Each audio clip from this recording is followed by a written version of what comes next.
Entonces, hoy nos toca hablar sobre la violencia estructural. Vean, algo que les quiero decir antes de iniciar la explicación de los siguientes subtemas que aparecen dentro del programa, es que quiero que entendamos qué es la violencia estructural.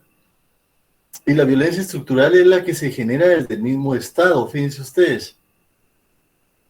Entonces, y hay dos tipos de violencia estructural. Está la violencia estructural directa y la violencia estructural indirecta. Entonces, cuando hablamos nosotros de la violencia estructural, entonces, que se genera dentro del mismo Estado, podemos establecer de que la directa es cuando de parte del aparato estatal se envía a hacer algo en contra de la población.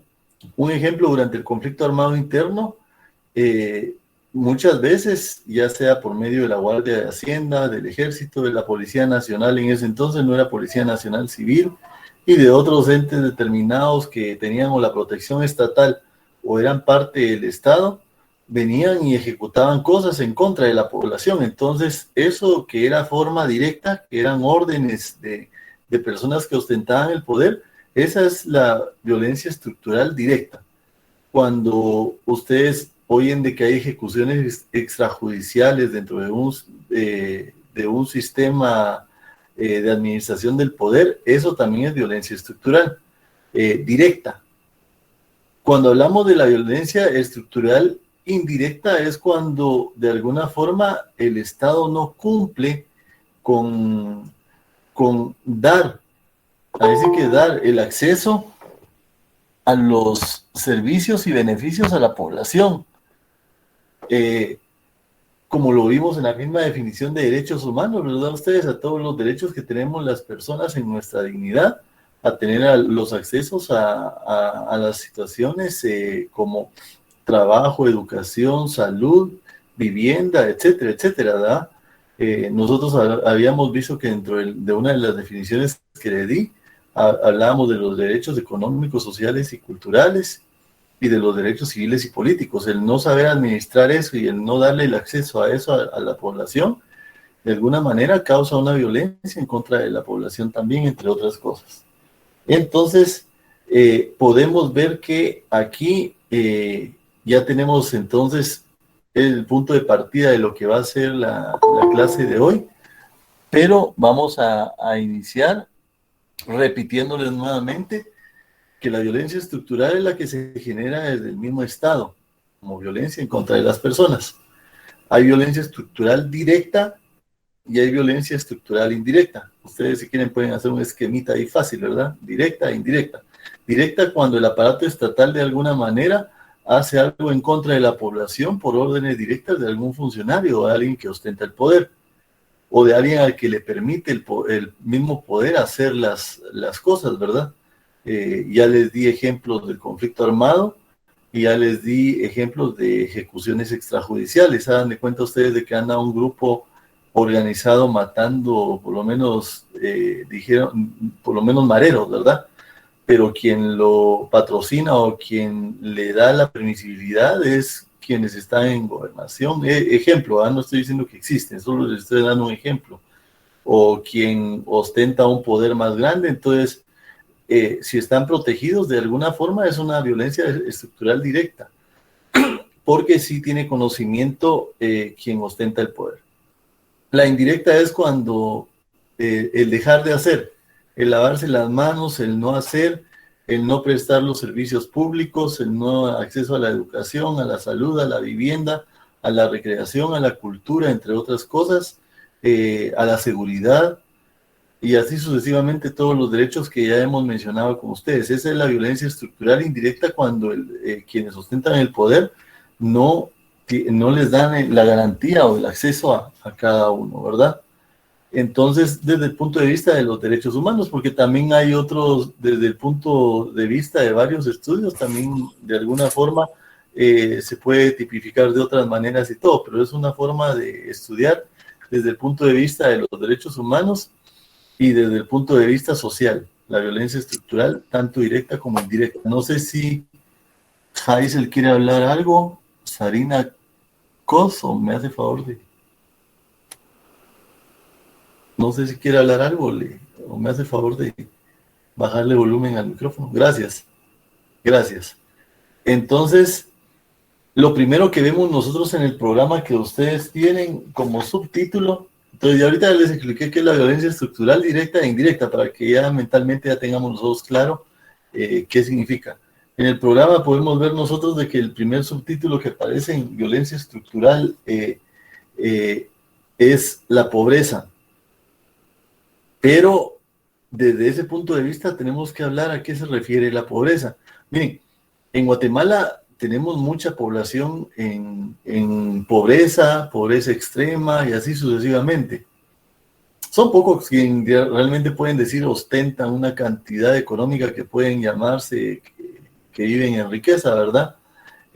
Sin embargo, podemos ver nosotros de que si analizamos nosotros nuestro país como territorio, como tierra, nuestro país no es pobre, es la gente la que podemos decir nosotros que somos quienes no tenemos el acceso total a todos los beneficios, porque nuestro país es rico ahí sí que en cultura, que es lo más importante, ¿verdad?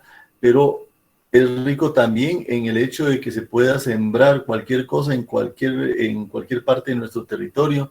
Tenemos territorio frío, territorio con mucho calor, según lo que se quiera sembrar. Aquí de alguna manera cuadra la mayoría de cosas que se puedan sembrar. Entonces, hay riquezas minerales. Ustedes saben de que aquí se extraen diferentes materiales, desde oro hasta otro tipo de situaciones, níquel y otras cosas que sirven hasta para hacer situaciones hasta como materiales para el apoyo a hacer bombas nucleares y todo. Pero aquí hay de todo, pero son situaciones en donde decimos nosotros vivimos en un territorio, en un país que es muy rico. Hay naciones que se han de alguna manera desarrollado en el desierto y que no tienen el acceso a esta naturaleza que nosotros sí tenemos, y que ya vieron de que ellos han tenido que buscar cómo desarrollarse y cómo crear plantaciones dentro del mismo, ¿verdad? Entonces, son situaciones que nosotros vemos de que el país, si vemos nosotros desde el punto de vista territorial, no somos un país pobre. Desde el punto de vista de las personas, es donde se ha hecho una división de alguna forma inadecuada, en donde la misma situación del poder ha ido creando que haya desigualdades entre las personas. Entonces, la pobreza desde el punto de vista de las personas, vamos a ver nosotros que es una situación o condición socioeconómica, oigan, es una situación o condición socioeconómica de la población que no puede acceder o carece de los recursos para satisfacer sus necesidades desde el punto de vista físicas, psíquicas, los recursos desde el punto de vista de las necesidades básicas que le puedan permitir un nivel de vida adecuado para poder acceder a la alimentación, a la vivienda, a la educación, la asistencia sanitaria y además el acceso al agua potable, por ejemplo.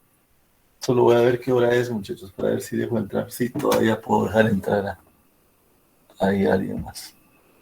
Bien, entonces, sabemos entonces y quedamos claros en que esto es la pobreza. La pobreza es aquella situación o condición de las personas desde el punto de vista socioeconómico que de alguna forma no puede acceder o carece de recursos para satisfacer todas los recursos físicos, psíquicos, las condiciones básicas a un nivel de vida adecuado para que de alguna forma tenga acceso a la alimentación, vivienda, educación, la asistencia sanitaria y, como les digo, también incluso hasta el agua potable, que es uno de los recursos también importantes de una forma general, ¿verdad? Si la queremos hacer de forma corta, es lo primero que les estoy mencionando, ¿verdad? Que es la pobreza es una situación socioeconómica de las personas que no tienen el acceso para poder accesar a recursos elementales. Entonces, vemos nosotros de que para recurrir a estos recursos se tiene que tener empleo. para poder tener acceso a esos recursos. Entonces, el desempleo es una forma de decir de que puede causar una pobreza en una población, la falta de un acceso a un empleo acorde también al nivel de la persona o al acceso educativo de la persona, también es muy importante, que ustedes se han dado cuenta de que muchas veces no lo hay. Conforme va pasando el tiempo, miren, ustedes hablan con sus padres, sus abuelitos, y les van a contar de que posiblemente antes no pedían ni siquiera de que las personas supieran leer y escribir para accesar a un empleo de conserjes, ¿verdad? Ya después fueron pidiendo ya tercero primaria, después subió a sexto primaria, posteriormente ya empezaron a pedir nivel básico. Ahora inclusive hay lugares, por lo menos en el organismo judicial se le da prioridad a quienes ya llegan con diversificado para un trabajo como esos, ¿verdad? Entonces, que está bien porque también nos obliga a nosotros, las nuevas generaciones, a irnos evolucionando en lo académico.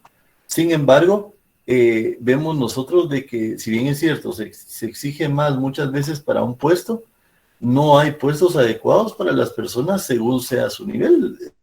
Hay situación en la que por lo menos eh, compañeros que ya se han graduado de abogado, ¿verdad? A ustedes les cuesta mucho si no tienen algún fogueo en el desempeño de la profesión liberal, les va a costar iniciar. Entonces, muchos optan por buscar un trabajo en una institución y todo, y es difícil encontrarlo. Entonces, eso desde el punto de vista de los abogados, del gremio médico también. Yo tengo varios amigos del gremio médico, inclusive estudiantes. No me parecía extraño que haya estudiantes aquí del gremio médico que me pueden decir si estoy o no estoy equivocado, que dentro de los hospitales nacionales no les pagan un salario acorde al servicio que prestan, porque aparte de todo ellos hacen turno y todo, y muchas veces ganan un salario por debajo de lo mínimo que deberían de ganar. Entonces, toda esa situación hace que en un país vaya generándose de alguna forma situaciones como consideradas de pobreza, ¿verdad? Que el acceso a los recursos vayan siendo limitados, que cada vez en lugar de premiarse, o sea, la capacidad de una persona, se le vulnere.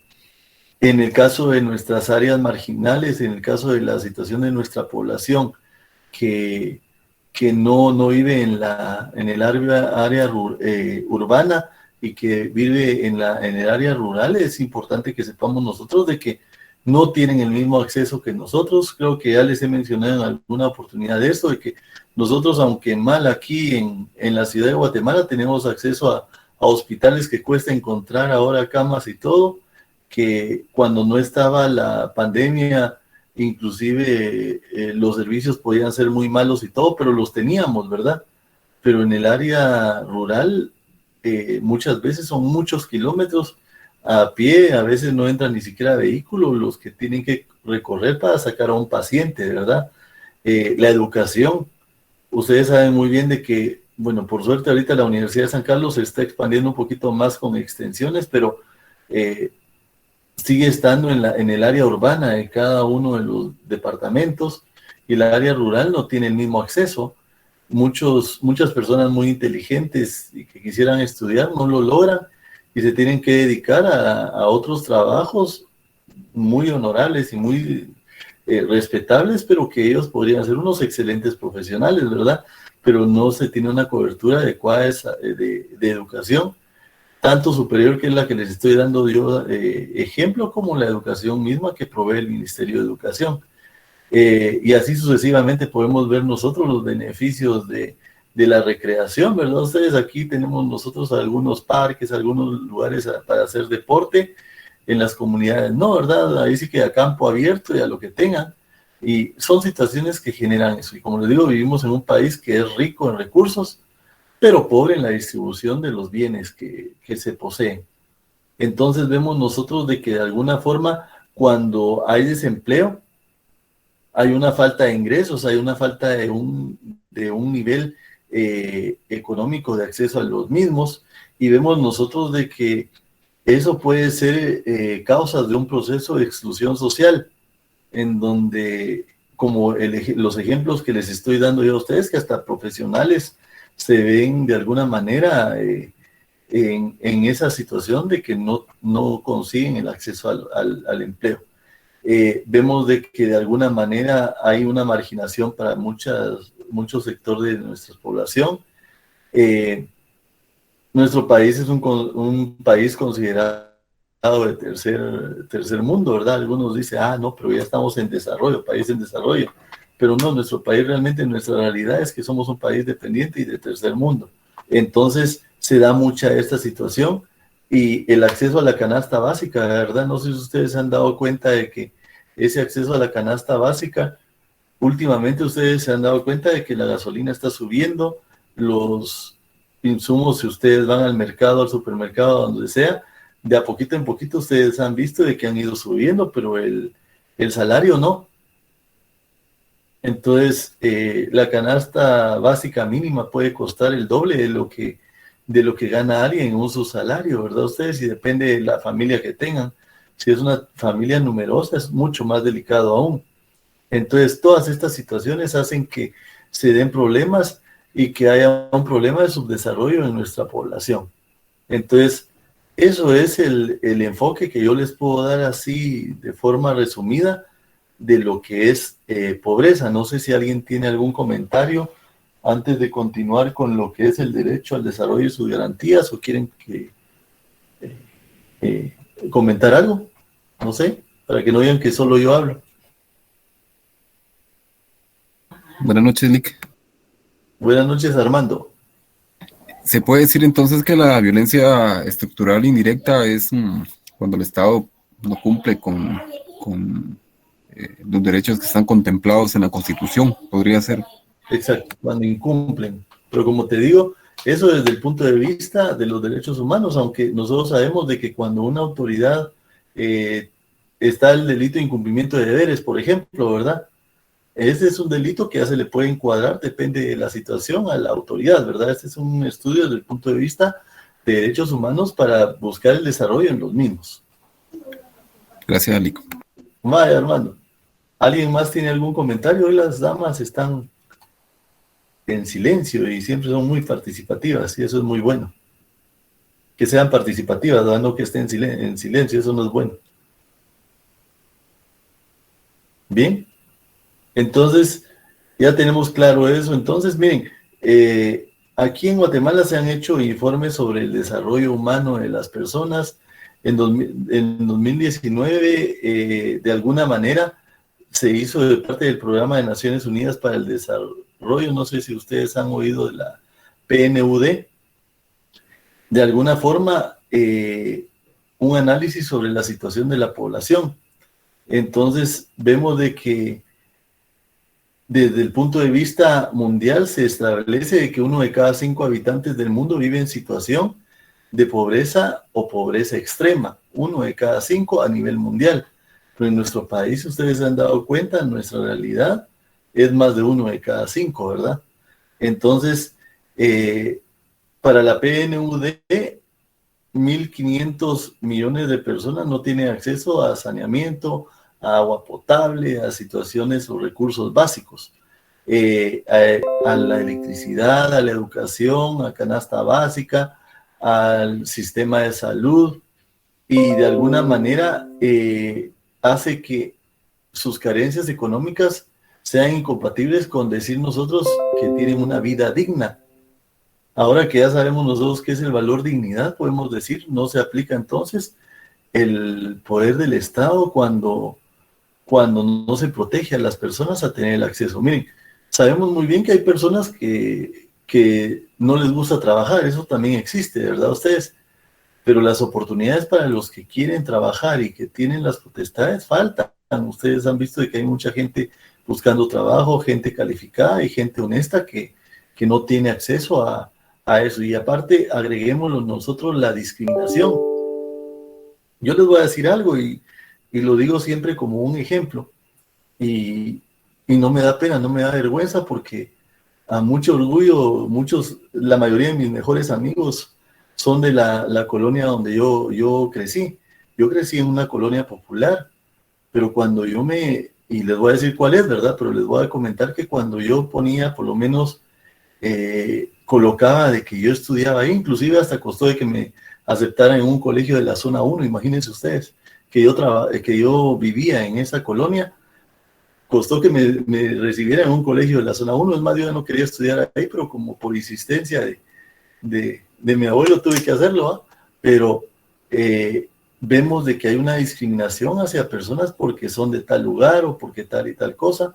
Yo crecí en la colonia El Milagro y estoy contento de haberlo hecho, porque conocí lo que es la humildad y sé cómo ubicarme, ¿verdad? Ustedes, no se me subió el ego a la cabeza de nada cuando logré, gracias a Dios, graduarme y humildemente hemos salido ahí adelante. Pero, como les digo, mis mejores amigos son de ahí, a quienes Dios me gusta contratar son de personas de ahí, porque son a quienes conozco y yo sé que son honestos y no me van a hacer nada, ¿verdad? No van a robar, no van a hacer nada porque yo los conozco. Pero todo lo contrario es en muchas empresas. Llega alguien y pone ahí que es de una colonia así, y lo que hacen es que los excluyen y empiezan a ¿cómo se llama? No, de la sección X no, pero sí conozco. La sección X me puso, yo era de la T. Es que ahí es por secciones, oyeron, es por letra. Entonces, ahí hay varios del Milagro, y mucho gusto a los compañeros. Ahí hay de la P. Bien, entonces, pero vean, o sea, lo que yo les estoy dando a entender es lo siguiente, de que dentro de nosotros mismos, a veces, cuando empezamos a desarrollarnos, en lugar de apoyar a la gente que más lo necesita, bloqueamos a la gente que más lo necesita, haciendo estereotipos de las personas porque vienen de tal lado, y no es cierto. Fíjense que en la colonia que les digo yo, sí ha habido delincuencia, ahorita ha estado un poco tranquilo, pero sí ha habido delincuencia históricamente, pero yo les puedo decir, a grosso modo, ¿verdad? Pero cálculos mentales, tal vez el 2% de las personas fallan ahí, el resto es gente honrada, trabajadora, honesta y de mucha confianza. Entonces, pero lastimosamente se hacen unos estándares donde hace que muchos lugares se bloquee ese espacio, y se los estoy diciendo yo, de lugares muy importantes, inclusive de entidades importantes extranjeras que se supone que proveen este tipo de estudios e informes para poder evitar ese tipo de discriminación, ¿verdad ustedes? Pero cuando ven eso, a veces limitan el acceso de las personas. Entonces, eso para darles a ustedes un ejemplo en el área laboral, cómo se limitan las personas por eso. Entonces, no sé si ustedes han oído eso de decir zonas rojas, ¿verdad? Es que él viene de una zona roja y mejor no. O cuando ustedes piden algo y si ustedes viven en una colonia de estas, no entramos en zona roja, es cierto, hay delincuencia, ¿verdad? Ustedes, pero eso el Estado debería evitar que hubiera esa delincuencia. Entonces, pregunto nuevamente porque ahorita ya toca el derecho al desarrollo y sus garantías. ¿Alguien tiene algún comentario o continúo? Ya hay una explicación, ejemplo. Rolando, Cano, no se te oye. Buenas noches, Lick. Sí, Ahora sí. muchos derechos han sido violentados o siguen siendo violentados. Por ejemplo, el derecho al trabajo. Yo me he percatado que muchas veces en los anuncios laborales dicen si no tiene una carta de su pastor no puede aplicar acá, o por ejemplo cuando son de otras universidades de una vez ponen tal profesión pero que sea de universidad privada. Porque Entonces no sabe las ahí antenas, lo están ponen todavía. discriminando y lo ponen todavía. Sí. O también si las empresas al analizar el proceso de selección, por ejemplo, cuando ven que tienen alguna deuda y tienen mora en la deuda en alguna institución financiera, también le vean el derecho al trabajo, y muchas veces es por no tener trabajo que no pueden pagar esas deudas, pero no les dan la oportunidad. Entonces ahí también al vulnerar este derecho genera más pobreza, ¿verdad? Y trabajo informal. Ese era mi comentario. Exacto. Miren, de lo del trabajo ya salió bastante, ya vieron. De la salud lo estamos viviendo. A ustedes, ¿para qué hablar más? Yo creo que hasta para la psicología social no es bueno hablar tanto de lo que ya estamos viviendo y que ya todo lo estamos observando ahí, que podemos hacer un buen trabajo cada uno. Si yo les pidiera, les aseguro que lo sacaran así. Entonces, entre el derecho al desarrollo y garantías, vemos nosotros de que todos los guatemaltecos, desde el momento de la concepción, estamos amparados por ciertos derechos de parte del Estado de Guatemala. Eso en nuestras leyes, que son vigentes, ¿verdad ustedes? Y que las tenemos que hacer positivas nosotros. Y que de alguna manera se reconoce desde la misma Constitución Política de la República de Guatemala que de alguna manera se tiene que proteger a la persona. Vemos nosotros de que nuestra Constitución está dividida en la parte dogmática, orgánica y pragmática, que también ya la hemos mencionado con ustedes. El caso de la dogmática es muy importante, ¿verdad? Porque ahí están los derechos fundamentales, los elementales, y vemos que también está la situación del enlace que se da en el artículo 44 y 46 para que los derechos humanos sean integrados. En el caso del 46 se establece que con preeminencia sobre el derecho interno. Y en el 44 va la pauta de que si no está establecido en la Constitución, pero que es para la protección de la persona, que se tiene como tal, y que será nula ipso iure de cualquier norma, o sea, de pleno derecho, ipso iure de pleno derecho, cualquier norma, situación que tergiverse la Constitución misma, es importante. Sin embargo, vemos nosotros de que cuando hablamos del desarrollo humano, el desarrollo humano es el proceso por el cual una sociedad va a mejorar todas las situaciones de la vida de sus miembros a partir de un incremento de los bienes para cubrir sus necesidades básicas y complementarias, ¿verdad? El acceso a las necesidades básicas y complementarias. Miren ustedes, o sea, estamos hablando de cosas elementales, no estoy hablando de lujos todavía, porque también todos tenemos derecho a darnos nuestros lujos según sea nuestro esfuerzo, ¿verdad? Nuestro trabajo para lograrlo, pero estamos hablando de un desarrollo humano desde el punto de vista del desarrollo, inicia por ver las cosas elementales, el acceso a las necesidades básicas para el desarrollo de las personas, y así como las necesidades básicas, también las complementarias, como les digo, algún tipo de situaciones más, y la creación de un entorno social en el que de alguna manera se respeten los derechos humanos entre todas las personas, entre todos nosotros. Pero vean, ¿cómo podemos respetar los derechos humanos si hasta desconocemos qué son los derechos humanos? Yo les comento, como les dije, yo cuando yo estudié, todavía estudié yo fui uno de los últimos que tuve el programa anterior, o sea, este es el nuevo, el programa en el que ustedes se basan, un programa nuevo, un nuevo de 2002, ¿verdad ustedes? 2001 y 2002 que fue aprobado. Pero en ese entonces no estudiábamos derechos humanos. Entonces, si a mí ustedes me preguntaban en ese entonces qué son derechos humanos, tal vez les definía derecho por no quedarme callado. Gran error, ¿verdad? En lugar de buscarlo y estudiarlo. Pero la gente ni siquiera sabe qué son los derechos humanos y muchos piensan que lo que les había comentado en su momento, que únicamente son aquellos derechos que protegen a los privados de libertad. Ellos dicen a los delincuentes, ¿verdad? Pero nosotros sabemos de que no todos los privados de libertad son delincuentes hasta que no se demuestre que sí lo son, ¿verdad? Los que estudiamos derecho. Entonces, pero la situación es que nosotros como personas, los particulares, tenemos que respetar los derechos de los demás, pero para eso tenemos que saber cuáles son nuestros derechos y cuáles son los derechos que tenemos que respetar, ¿verdad? Entonces, eso es muy importante. La proyección del Estado tiene que ir enfocada hacia eso, para que nosotros tengamos el conocimiento como población cuáles son los derechos humanos, por lo menos los esenciales y los elementales. Entonces vemos nosotros de que cuando hablamos del desarrollo humano también se tiene que ver como la cantidad de opciones que tiene una persona en su propio medio para hacer lo que quiere hacer, ¿verdad? Según su desarrollo humano.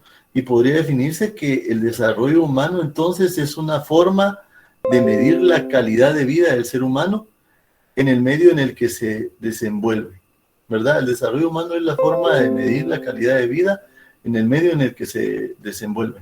Miren, no niego yo de que por lo menos hay población del área rural que ustedes pueden ir y dan ganas hasta de quedarse ahí a vivir un tiempo, ¿verdad? Ustedes, porque como la tranquilidad, la riqueza que tienen en el territorio, que a veces tal vez no hay muchas comodidades, pero hay acceso a cosas naturales, ¿verdad?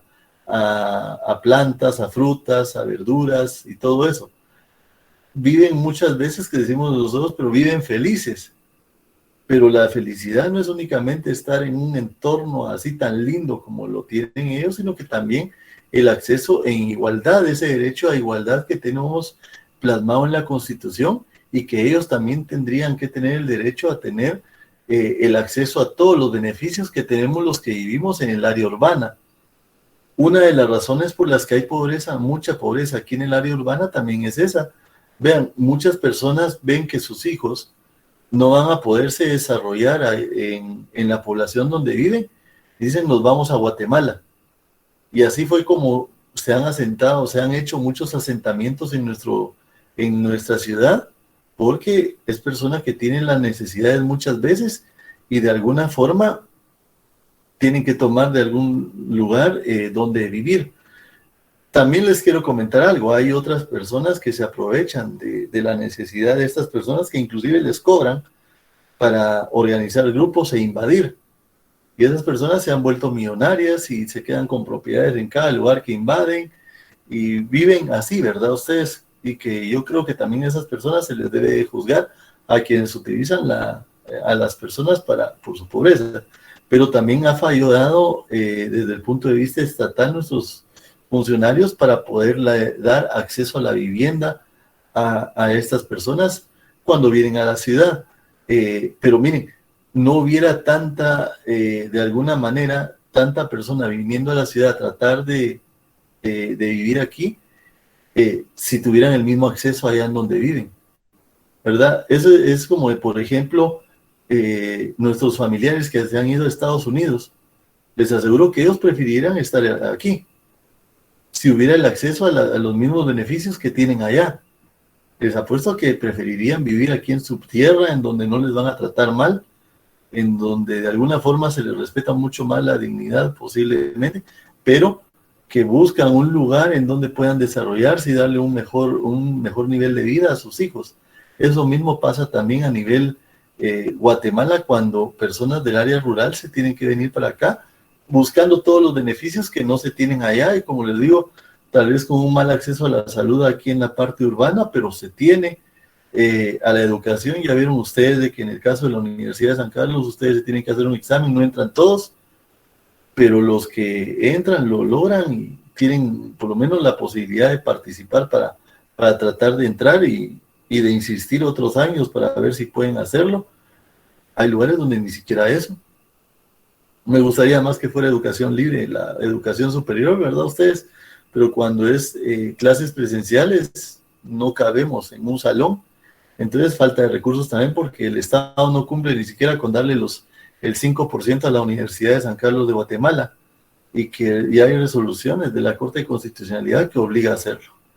Bien, entonces vemos de que hacia eso va entonces el desarrollo humano, y que de alguna forma es una forma de medir la calidad de vida del ser humano por medio del entorno en que se desenvuelve y la calidad de vida que tiene cada una de las personas. ¿Algún comentario? Yo siempre pregunto, porque si no, continúo y así no les corto a los compañeros. A veces sí les digo, ahorita te doy la palabra cuando estoy en el uso de ella, pero ahorita sí les pregunto. ¿Estamos bien? Bien. Entonces vemos nosotros de que ustedes pueden ver la Ley de Desarrollo Social, que es el decreto número 42/2001 del Congreso de la República de Guatemala. En esta Ley de Desarrollo, fíjense ustedes de que es importante que tomemos en cuenta algo. Esta Ley de Desarrollo Social es parte de una de las leyes que buscaba los acuerdos de paz, cuando se firmaron, de que se buscara el desarrollo de las personas. Y vean, aquí entra algo muy importante, aunque también vamos a ver un apartado de lo que es los acuerdos de paz en su momento. Pero no está de más que se los empiece a decir ahorita. Para ustedes, ¿qué es los acuerdos de paz? Y se los voy a volver a preguntar cuando les dé las clases, a ver si se acuerdan del tema que corresponde. ¿Será una ley ordinaria? ¿Será una ley constitucional? ¿Será un instrumento internacional de derechos humanos? ¿O en dónde lo enfocan ustedes? ¿O será otra cosa? ¿Ustedes en qué lo enfocan? ¿Qué son los acuerdos de paz para ustedes?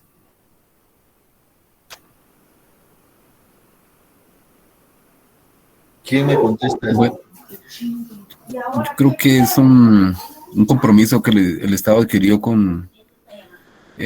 para poder incluir pues a la gente que había participado en el conflicto, también incluirlo o hacer que se integrara, digamos, de alguna manera a la población. Fíjate, hermano, que por primera vez, creo que en varios años, me contestan con la palabra que es compromisos. Es un compromiso de Estado, no únicamente para los que participaron en el conflicto, sino que es un compromiso de Estado para la población en general, para el país completo. O sea, no únicamente, sí pone a fin el fin del conflicto armado, de las partes y todo, pero es un compromiso de Estado, pero no enfocado únicamente hacia quienes se desmovilizaron, sino que hacia todos. Y por eso es que les digo que esta ley de desarrollo social va enfocada hacia eso, va enfocada dentro de otras cosas. Tenemos que tomar en cuenta que sus principios rectores de esta ley, por si ustedes la quieren ver, la 42-2001, no les voy a pedir la ley para examinarles de la ley, ¿verdad? Yo les voy a, lo que les estoy explicando, les podría preguntar, pero no les voy a pedir la ley, solo quiero que si lo quieren verificar ustedes, lo hagan.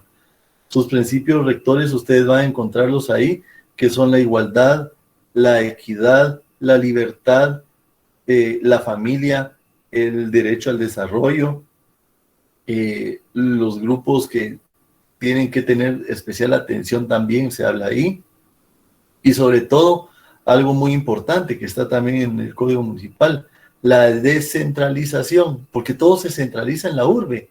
Miren ustedes, por lo menos, Shela muy bonito y allá se centraliza bastante desarrollo. Guatemala muy bonito y aquí se centraliza mucho desarrollo. Y así sucesivamente. Cobán muy bonito, pero en la cabecera el desarrollo. Entonces se tiene que descentralizar para que también llegue a las poblaciones, a todos los municipios, o sea, no únicamente en la zona urbana. Entonces, cuando hablamos nosotros de lo que es dentro de esta ley de la política de desarrollo social y poblacional, de alguna forma vamos a ver de que existen objetivos o principios básicos y fundamentales.